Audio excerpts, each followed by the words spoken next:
Hello students, कैसे हैं आप। Vipin Sharma physics channel welcomes you in the doubt sessions. मुझे कुछ स्टूडेंट्स ने डाउट्स पूछे, तो उसके मैं आंसर आपको कोशिश कर रहा हूँ वन बाय वन करने की।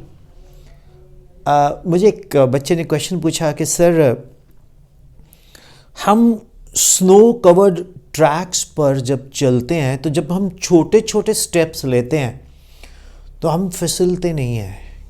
मतलब गिरते तो फिर भी हैं, चलो, मतलब गिरने की जो प्रोबेबिलिटी है वो काफ़ी कम हो जाती है। अगर हम बड़े बड़े स्टेप्स लेते हैं तो गिरने की प्रोबेबिलिटी बढ़ जाती है।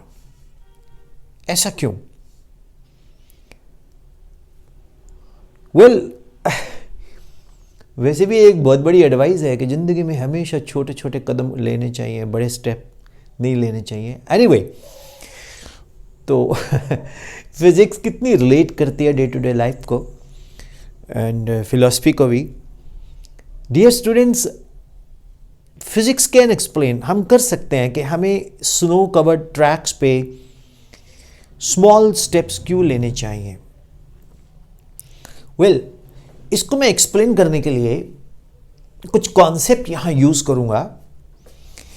एक तो मैं यूज करूंगा कॉन्सेप्ट रेजोल्यूशन ऑफ वेक्टर। मेरे एक दोस्त हैं,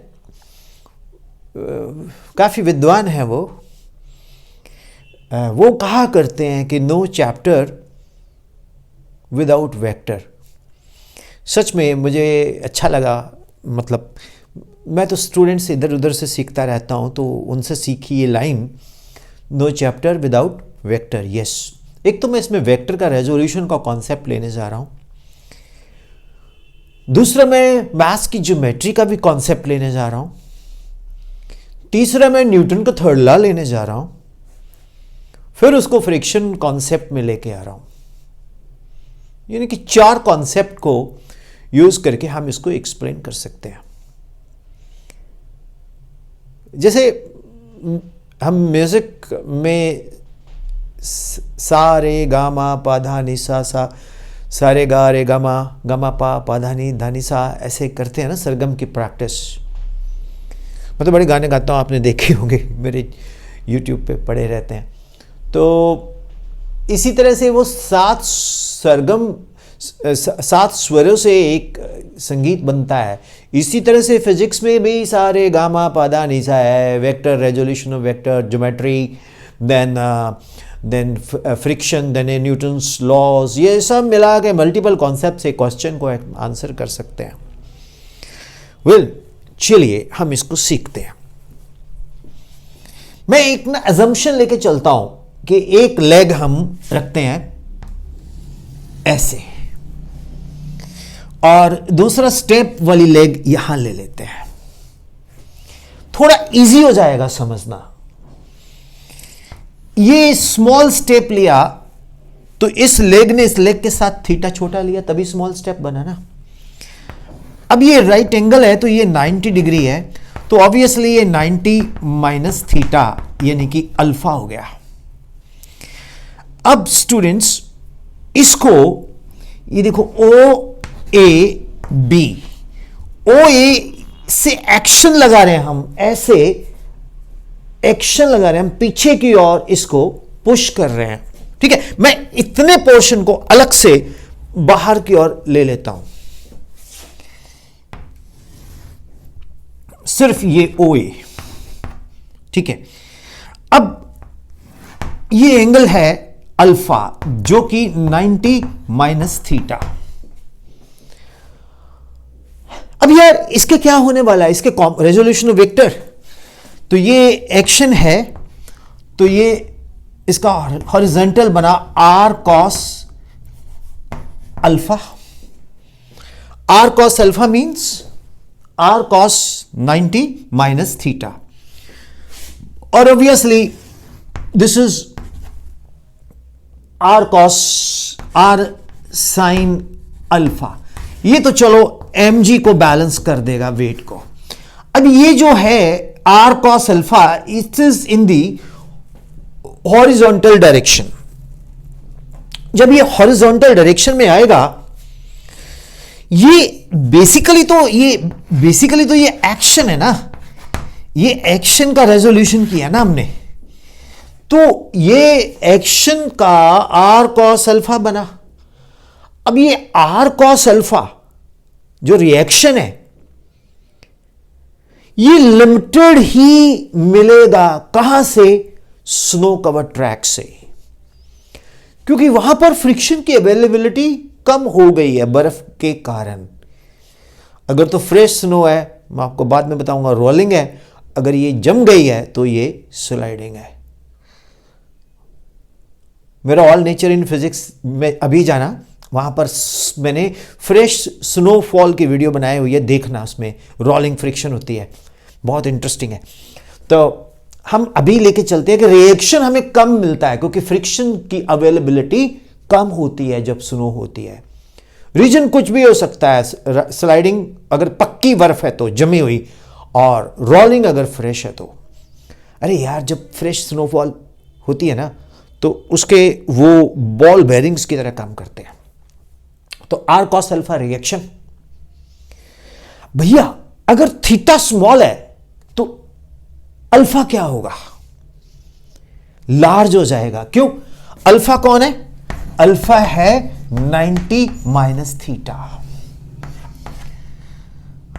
अल्फा इंक्रीजेस,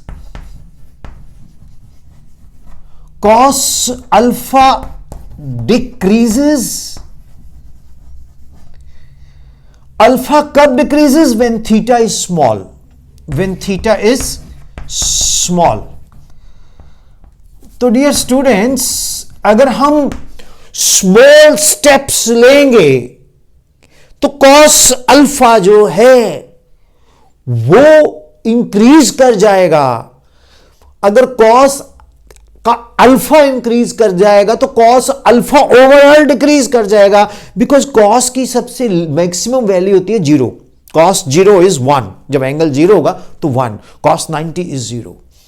तो my dear students, cos alpha is a overall small, तो reaction cos alpha is small because action cos alpha is small.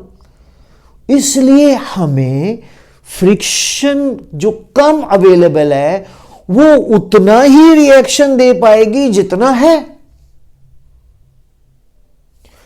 तो छोटा स्टेप लेंगे तो थीटा स्मॉल होगा तो कॉस अल्फा लार्ज हो जाएगा, यानी कि अल्फा लार्ज हो जाएगा तो कॉस अल्फा स्मॉल हो जाएगा। बिकॉज आपने ट्रिग्नोमेट्री में पढ़ा है cos 90 is 0 and cos 0 is 1। तो अगर कॉस 90 है, यानी कि कॉस अगर 0 से बड़ा जाता है, 0 की एंगल अगर कॉस के साथ जो 0 एंगल बड़ा होता जाता है तो ओवरऑल कॉस का वैल्यू डिक्रीज करता जाता है। Theta increases, cos theta decreases. I mean reaction जो है वो हमें कितना मिलेगा? जितना फ्रिक्शन दे पाएगी। अगर हम फ्रिक्शन के ऊपर एक्शन ज्यादा कर देंगे, रिएक्शन कम मिलेगा तो हम स्किड कर जाएंगे।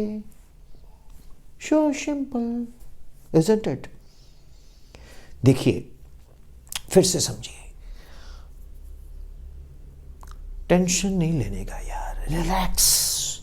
ऐसी ना दिमाग पे बर्डन लगा के भाई क्या बोल रहे हो, किसी को थीटा कैसे है। सुनो, स्किप मत करना। एक आपको बड़ी गंदी आदत है, एक ना है ही नहीं, आप 30 सेकंड टिकटॉक जनरेशन हो यार, 30 सेकंड रील वाली जो इंस्टा पे है। फिजिक्स में नहीं चलेगा ये। सुनो, स्मॉल स्टेप लिया, बोलो यस, बोलो लिया यस, तो थीटा स्मॉल हुआ, यस। 90 माइनस थीटा लार्ज हुआ, यस। 90 माइनस थीटा को अल्फा लिया, यस।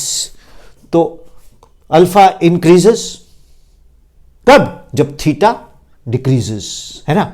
अल्फा इंक्रीजेस जब थीटा डिक्रीजेस, तो cos alpha decreases, cos alpha decreases. अब कॉस अल्फा कौन है? रिएक्शन के साथ, रिएक्शन डिक्रीजेस, सो उतना ही रिएक्शन मिलता है हमें जितना स्नो कवर्ड एरिया ट्रैक हमें दे रहा है उतना ही, मतलब हमारा ये जो ब्रेन है ना, ब्रेन ये बहुत इंटेलिजेंट होता है, ब्रेन ही इंटेलिजेंट होता है। तो ब्रेन से क्या है, हमें आइडिया हो जाता है कि यार कितना का हमें रिएक्शन मिलने वाला है। हम खुद ही बहुत बड़े एस्ट्रोलॉजर ज्योतिषी हैं, आपको पता ही नहीं है। आप देखना कभी, आपके अंदर बहुत शक्तियाँ, खुद ही भविष्य जान सकते हो आप, खुद ही अंतर्यामी हो आप उतनी स्टेप लोगे जितनी ज़रूरत है ना। क्यों? आपका ब्रेन बोलता है भैया थीटा छोटा कर ले, फिर जो कॉस अल्फा है वो बड़ा हो जाएगा, मतलब अल्फा बड़ा हो जाएगा तो कॉस अल्फा छोटा हो जाएगा, कॉस अल्फा छोटा हो जाएगा तो रिएक्शन फोर्स कम हो जाएगी। रिएक्शन फोर्स कम ही मिल रही है हमें, क्योंकि फ्रिक्शन के पास देने को ज़्यादा रिएक्शन नहीं है। अगर ज़्यादा पंगे लेगा तो गिरेगा। How is it? बार बार क्या रिपीट करना, क्योंकि वीडियो है ना तो उसको आप दोबारा रिवाइंड करके देख लो। कई बार बच्चे बोल देते सर एक बार फिर से रिपीट कर दो। अबे तुम फिर से रिपीट करवा लो उसको दोबारा से रीप्ले करके, बस करें। अरे बहुत मज़े लगे आज तो। मैंने पहले रिकॉर्ड कर दिया, माइक लगा ही नहीं, उसमें वॉल्यूम कम आता है। फिर एक ट्रक वाला मैंने डाला हुआ है, उसमें वो मैंने लाइव डाला था, तो कई लोगों ने बोला सर वॉल्यूम बड़ा कम आ रहा है, पता नहीं इसका सिस्टम धीरे धीरे सब स्टैंडर्ड बनता है। तो यार समझ आया ना तो कमेंट कर देना, ना ही समझ आया तो मेरे को व्हाट्सएप कर देना, ठीक। God bless you, thank you. छोटे छोटे स्टेप लेने का है स्नो कवर्ड एरिया पे, बड़ा बड़ा स्टेप लेन दिस, स्लिप हो जान दिस, फिसल गए फिर आगे चल दिस। एक बच्चा बोलता सर फिसल गए फिर भी चले तो है ना, नहीं लगती है यार। Bye, thank you.